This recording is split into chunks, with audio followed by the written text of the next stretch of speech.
Welcome into this edition of Locked On 76ers. Keith Pompey, Marc Farzetta. Keith's going to react to VJ Edgecombe's Summer League debut, and one veteran player tells Quentin Grimes to simply relax on $25 million. All that and more on this edition of Locked On 76ers.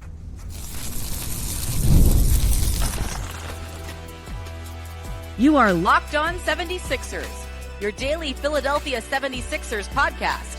Part of the Locked On Podcast Network, your team every day.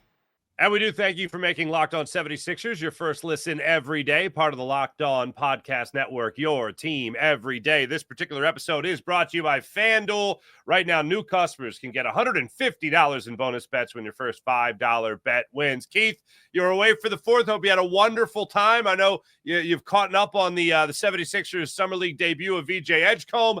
I've reacted to it. We'll talk about it, obviously. People weighed in on it over the weekend. Under the umbrella, let's just put this under the umbrella right away of, yes, we understand this is Summer League. Nobody's putting VJ Edgecombe in the Hall of Fame or on an all-star team or 6th man of the year or anything like that. But when you look at a 28-point, 10-rebound performance of VJ Edgecombe in his professional debut, Keith, what were your major takeaways? I was extremely impressed by it. It's funny because, you watched it and it was just like looking at him playing in his high school game when he played against Justin Edwards, Long Island Lutheran playing Imhotep Charter. Like the way that he was able to get to the basket, some of the shots that he made. I saw he had a block and the TV announcer tried to make it seem like somebody else hit the ball. Right, but it was actually his block. The quickness, it was all out there for display, right? It really was. But I kept trying to tell myself while I'm watching this, like, to stay, like, don't get extra excited over it because it's Summer League, and like some of those guys that they're playing against are not going to be in the league. Like, you can make an argument that, he played some tougher teams. I hate to say it. I mean, I know these are pros, but he probably played some tougher teams in high school that were loaded, with NBA type guys or college, right? In college. But at the same time, you got to give him his flowers because he did come out and he showed out. That's all he can control. He couldn't control who was out there on the floor. He couldn't the one thing is we're talking about them playing in altitude. In Utah, Salt Lake City. Well, a lot of other people look gassed. He didn't. For him. So, there was a lot of things that I was impressed with. But to me, it's kind of like I want to see more of that. And I would love to see it in the regular season. Because the reason why I don't get too high or too low, and it's because for my sanity, is because last year people were trying to tell me that Jared McCain couldn't play in the NBA because he struggled in Summer League. And then there was a couple years, my first year on the beat, there was a couple guys who were like all-stars, all Summer League, and then they didn't even make the Sixers final roster. So with that being said, I love what I saw. Believe me, I did. But I won't allow myself to be like, oh, right now, because I just know that, it was what it was. But again, he was by far the best player on the floor. He's the talk of the NBA right now, Summer League. That's all everyone's going to talk about. Tonight's game is going to be must-see TV. He's going to be a megastar when he goes to Vegas. Everyone's going to want to see VJ Edgecombe play. So right now, you got to give him his flowers. So just talking about tonight's game, what do you want to see from him tonight? Is there anything you didn't see so much in Game 1 that you want to see in Game 2 against OKC? I want to see a continuation of what he did. You know what I mean? I just want to see. I want to see is like, for instance, I want to see if what he did was him or was it just playing against that squad? Because to me, it just seemed like their best tactic after a while was trying to start fights. That's all they were doing. I thought I was watching a hockey game. Yeah, it's like, and then like, dude, he just bust your tail. Like, so in other words, I want to see a continuation. Like, I want to see, like, right there, he's the talk right now of the NBA summer league, like whatever, like summer, whatever the summer league games are going on. He is the talk. He had 28 points, 10 rebounds. I want to see him come back. Now, again, you don't have to have 28 and 10, but I want to see that continued dominance. You know what I mean? Because then that will let us know, like, yo, this guy is on to something. Again, it's summer league competition, but at the same time, it is warranted of the number 3 pick. I'll say this, and I obviously have reacted to this at length, but I just wanted to say, I looked at this game. Everything we knew VJ Edgecombe could do, he did extremely well in this game. There was no big surprise other than the physical production, 28 points, 10 rebounds. I wasn't expecting that, but we saw him be aggressive. We saw his athleticism. We saw his tenacious defense. We saw all that together. But one of my favorite parts was to go back to the idea of just there's some scrums in this game. There was that little back and forth between him and Harkless. We got to see not only the physical things he could do on the court, but also the maturity of VJ Edgecombe in this game as well, because it looked like Harkless at one point, Keith, was trying to bait him into something, either if not just to get him distracted or take him off his game. VJ Edgecombe just rolled with it. He just absolutely rolled with it. He didn't play into it. He didn't get face-to-face with them or anything like that. He got it a side out-of-bounds play, took Harkless to the basket, and then on top of it showed some good court vision, and he hit Janai Brown at the top of the key for a 3. So it literally could not have gone better in that regard of how he was going to deal with a little adversity and someone to try to get inside his head during the game. He didn't play into the physical aspect of it in that way, and I thought he showed his maturity through that little back and forth as well. Yeah, but he also did drop the mic on Harkless too, though. Like he walked away, like he said, "Are you worried about me? I'm the number 3 pick." And then he said something right after that. Then he came back with, "You're sorry as beep." Right. And then so like the thing is, but in a way I like that about him. Yeah, right? Not rattled. He didn't get rattled. He does, like he doesn't back down from people, but he's smart enough to do it. Like when the ref walked over, he walked away a little bit, had his back towards him. But then when everything was clear, he walked over to him and blah, blah, blah, blah, blah. And then Harkless up there looking stupid. You know what I mean? Because he just hit him with the verbiage. Veteran move. Yeah, veteran move. So, I like that about him. I mean, I like the fact that even going back to high school, when he dunked on Justin Edwards, he was yapping.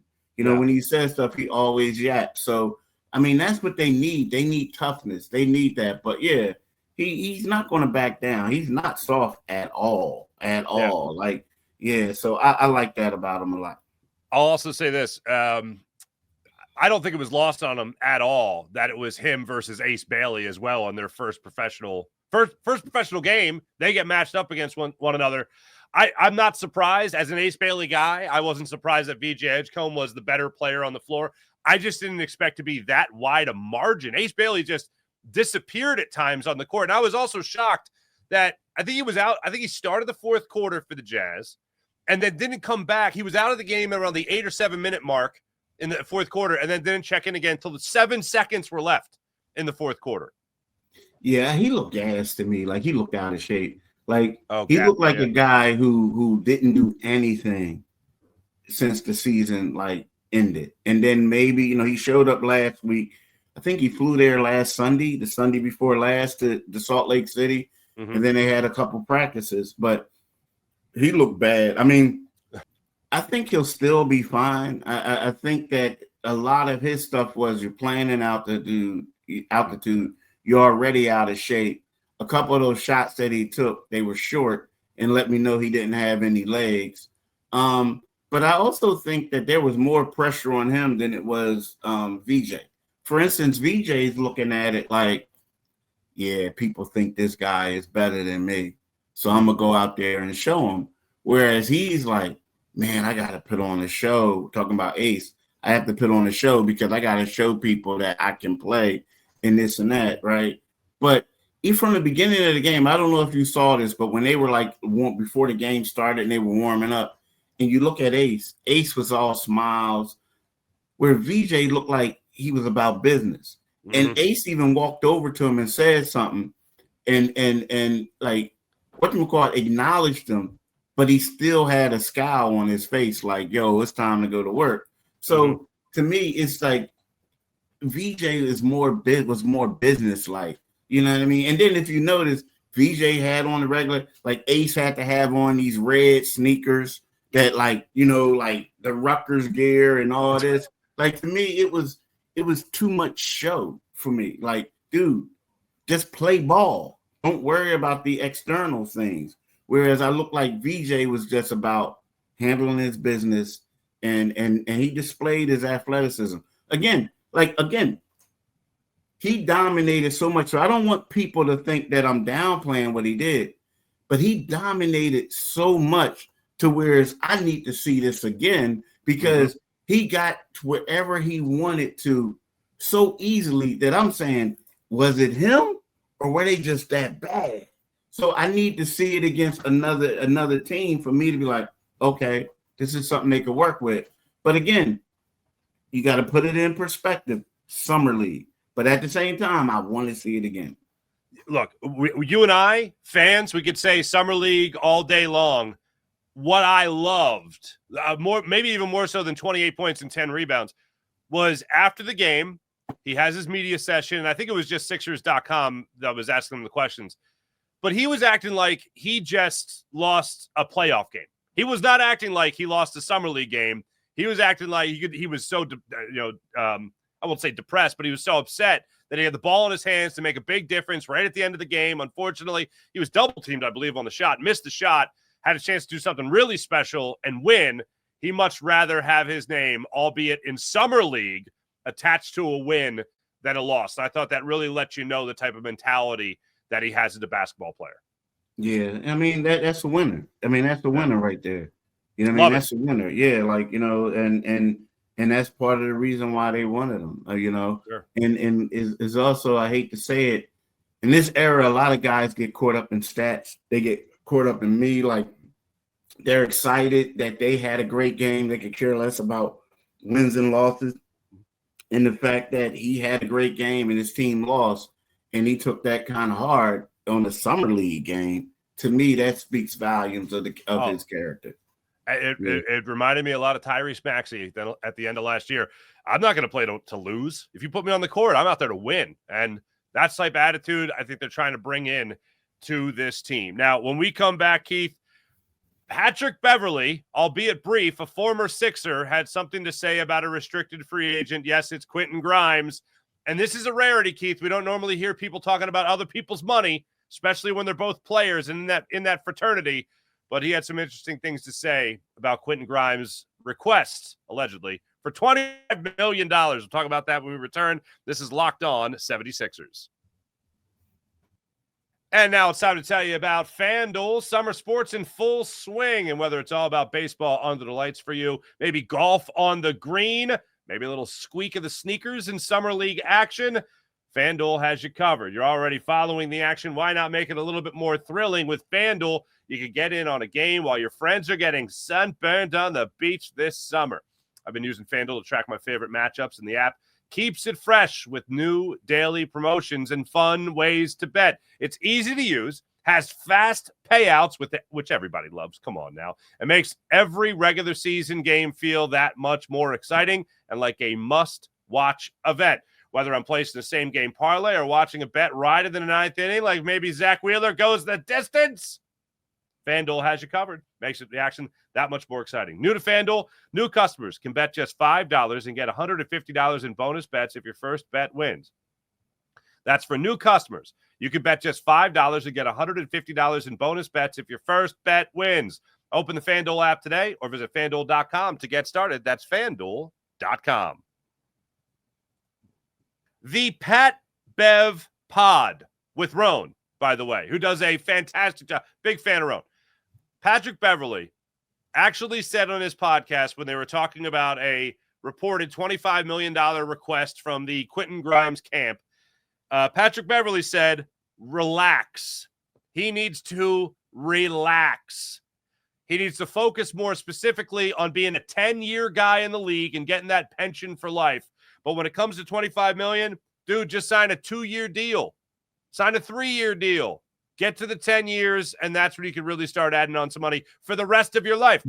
For me, Keith, hey, look, spoiler, I've never played a single tip-off in the NBA. However, I am shocked that another player is talking about another player's money like this. I thought it was all about getting the money. And also, I do want to say, in fairness, Patrick Beverley said, hey, I'm all for everybody getting paid, but more or less, this guy needs to relax. That, to me, I was a little surprised by, because everyone usually supports everybody else when it comes to getting that money.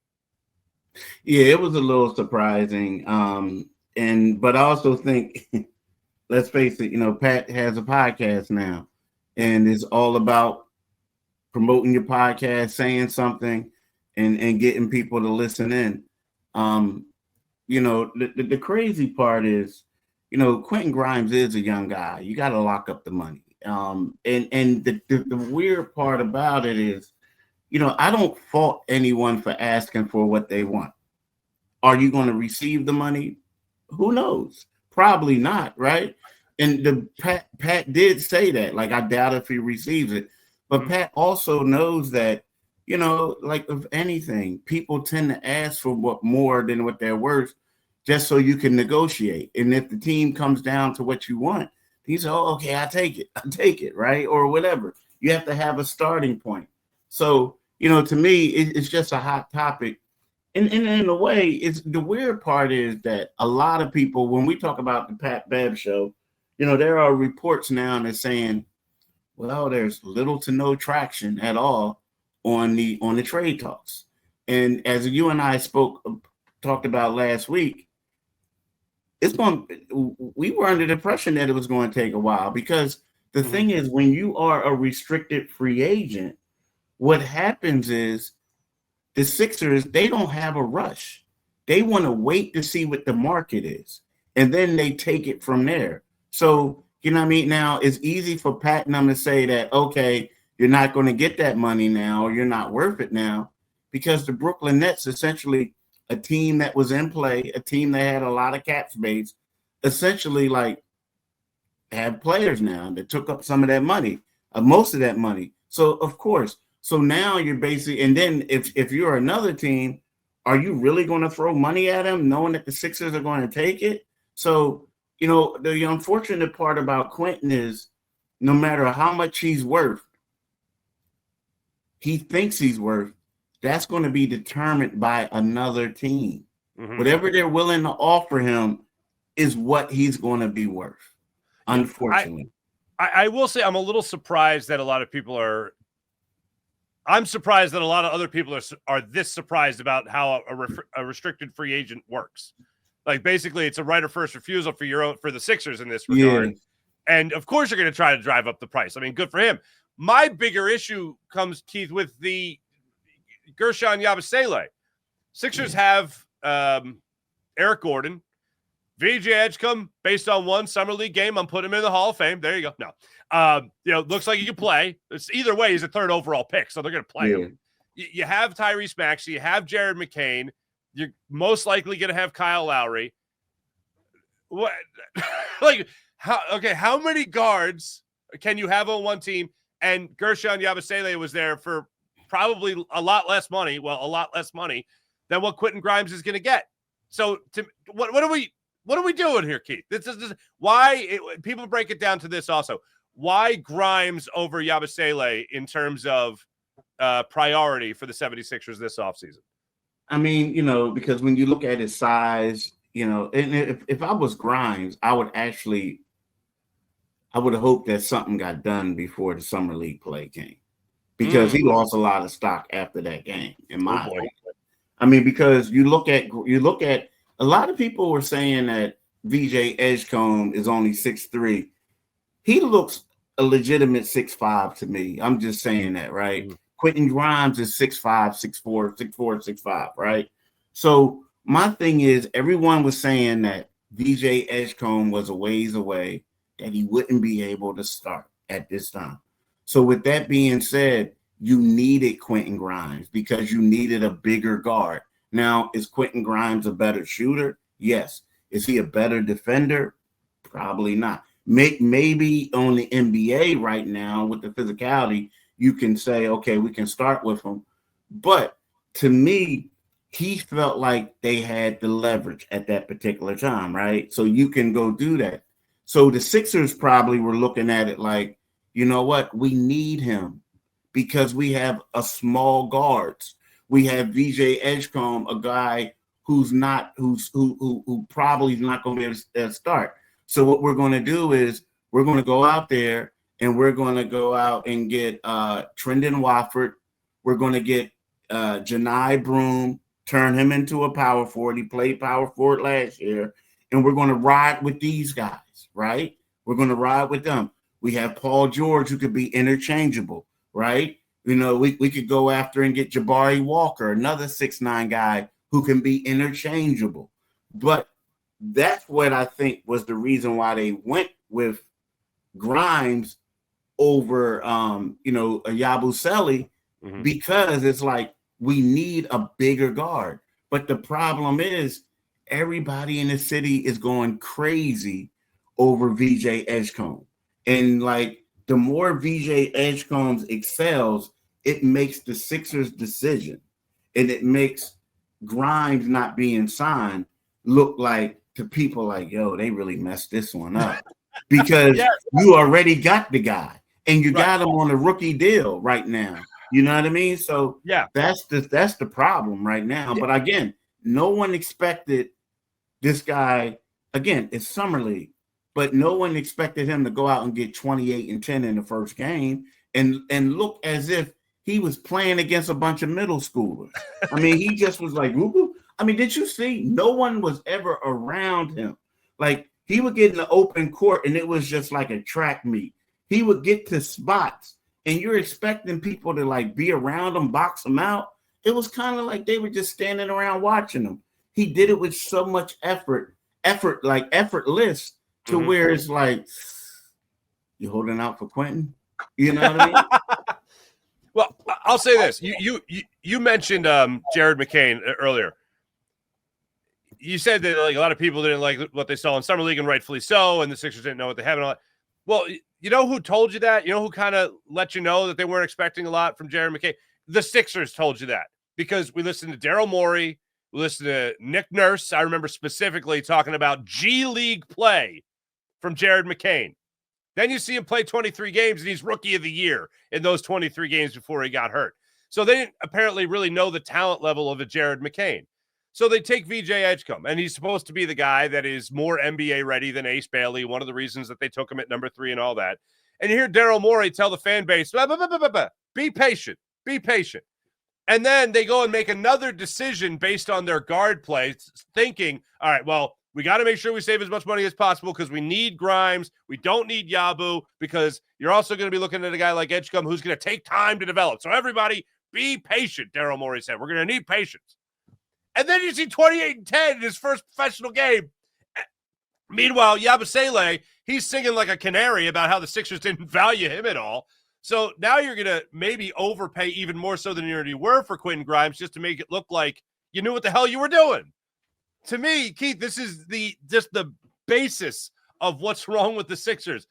When it comes to judging young talent, like a Jared McCain, or in this case, possibly even VJ Edgecombe, they don't have a good handle on really what the guy's ceiling could be this early on in their NBA careers. This is one professional game in for VJ Edgecombe, but the writing was on the wall already with Jared McCain. I don't want to see part 2 of that after letting Yabu go.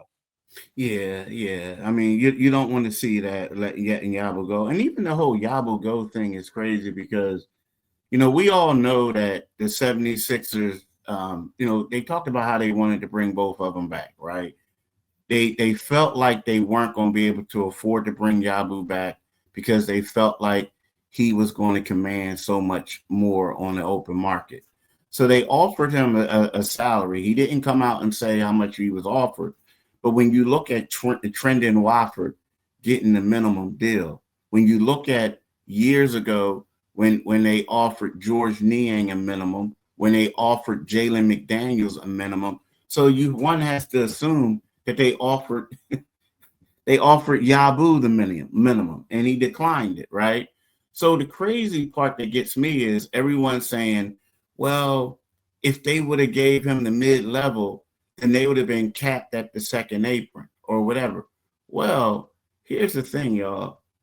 They talked about going out there and keeping whoever they had to, no matter what. They weren't concerned about the second apron.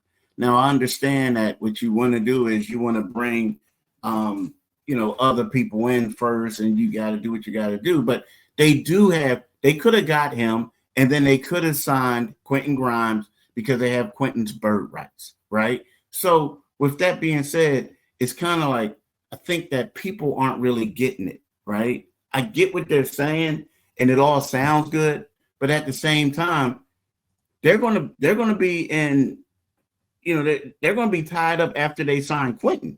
So, why not get a guy that's going to help the roster? Now, maybe they may have felt like they saw certain things that we didn't see, like George Niang couldn't play defense, but he was a hell of a scorer, but he couldn't play defense. So maybe they're like, there's something about Yabu that they didn't feel like he's a championship caliber power forward. Maybe they felt that way. But at the same time, I feel like people are making a lot of excuses for why they didn't go out and get him. And let's face it, they had the same things that the Knicks had.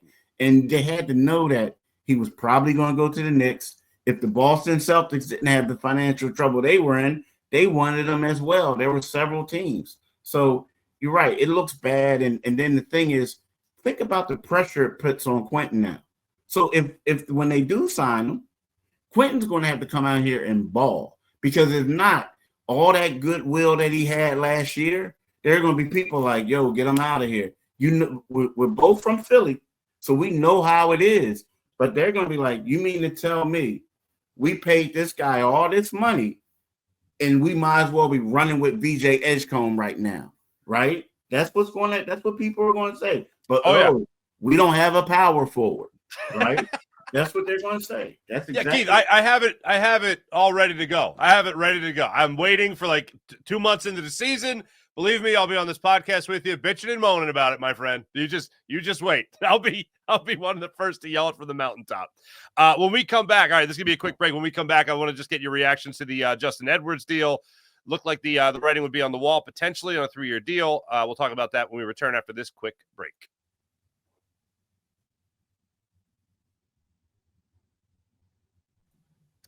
It's funny, Keith, when I was watching Justin Edwards in Summer League, not really impressed. Not really. There was one particular play, Ace Bailey beat him on a baseline drive, and it was on a designed play out of a timeout to get Bailey, I think, going again, and he just beat Justin Edwards, and Edwards had to foul him in order to stop the play from happening.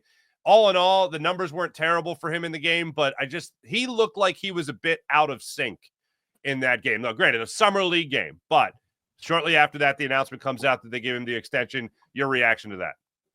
That's what I'm saying. Like, these Summer League games, is hard to really gauge it, because you look at Justin Edwards and you see what he does. When he played in actual NBA games, right? He was like the 3-and-D guy. Like, he ended up with 13 points, grabbed 3 rebounds, had 1 steal, 1 block. But at the same time, he struggled shooting the ball. So it's hard for me to